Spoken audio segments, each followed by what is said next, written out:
Véritable success story de la radio Espace Guinée, les grandes gueules, détentrices des meilleurs scores radio en Guinée, de la meilleure émission talk show, a donné le créneau horaire du départ au bureau et du retour à la maison, récoltant depuis des années consécutives le titre d'émission la plus écoutée en Guinée, toutes catégories confondues. Un grand total de plus de 5 millions d'auditeurs ont été fidèles au talk show Les GG, diffusé jour après jour sur toutes les stations du réseau Adafo Média de 9h à 10h30, un exploit qui restera longtemps dans les annales de la bande FM en Guinée. Oui, nous continuons notre émission évidemment avec notre deuxième invité qui s'est déjà installé dans ce studio. Vous le voyez à l'écran, monsieur Abdoulaye Sow, secrétaire général donc de la FESABAG. Avec nous, Abakar, on a écouté ce syndicaliste, je parle de Sori Magasuba. Oui, Sori Magasuba qui n'a pas totalement convaincu. C'est vrai, il faut le dire.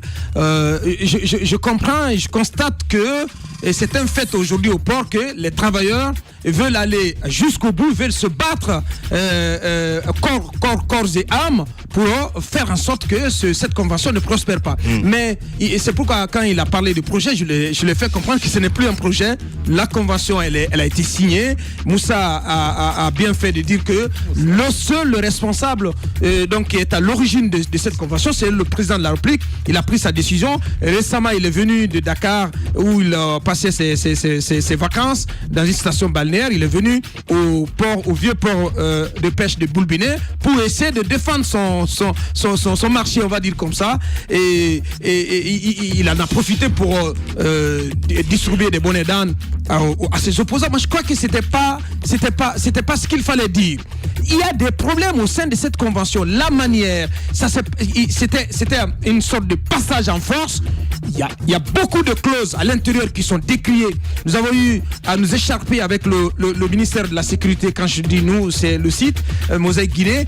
Quand nous avons publié un document qui montrait qu'il y avait une clause à l'intérieur de cette convention qui donc donnait libre cours à Alberec de licencier, donc de recruter son personnel, mais aussi donc de pouvoir faire le tri à l'intérieur du personnel et donc d'en laisser certains sous le carreau. Bien. Donc le ministère a voulu nous opposer une autre lecture de la convention, sauf que le ministère n'a pas daigné nous envoyer le document qu'il juge authentique.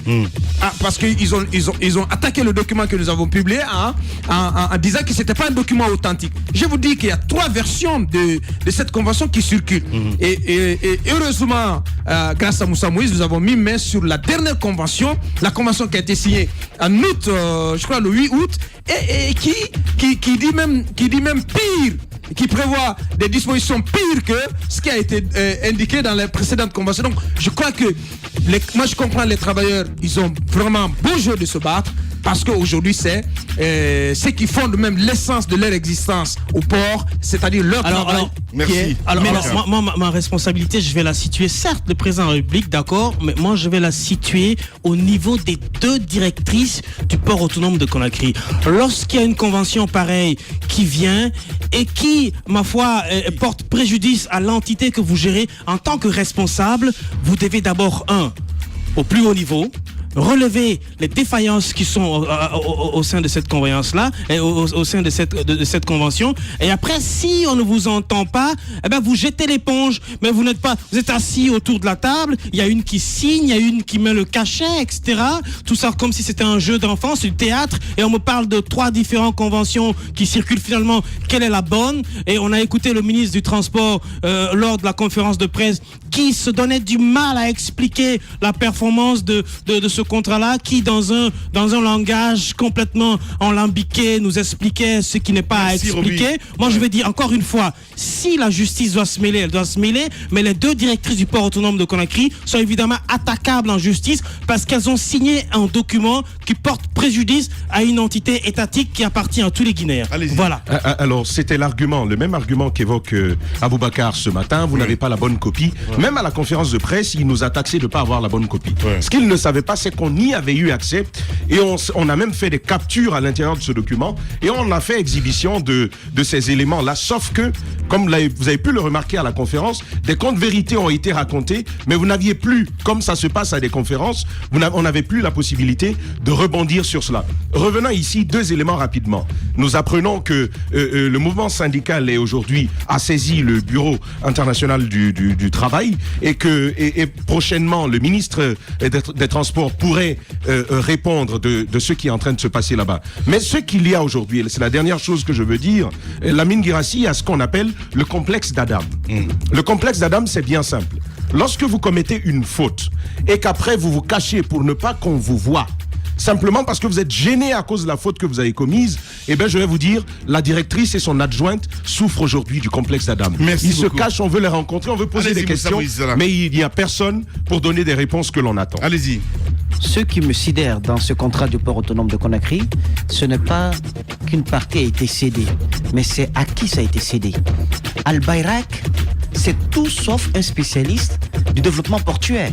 Leur seule expérience, je l'ai dit en entame de cette enquête, c'est en Somalie. C'est pas un État, la Somalie. Et même là-bas, ils ont du mal à le faire. Je pense que quand on gouverne aussi un pays, il faut masquer un peu ses va-et-vient et ces petites conciliabules. Vous prenez tout le temps votre jet privé, vous êtes tout le temps en Turquie, vous êtes tout le temps auprès de Erdogan. Et quelques temps plus tard, c'est son gendre avec Al-Bayrak qui met main sur une bonne partie du patrimoine public.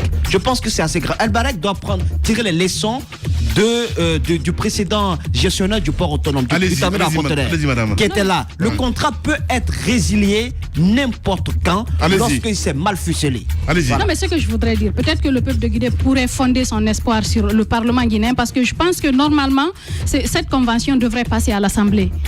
Mais quand vous parlez avec les experts, on vous dit que toutes les procédures ont été biaisées. Premièrement, il n'y a pas eu d'appel d'offres international. Deuxièmement, la convention n'est pas passée au Parlement.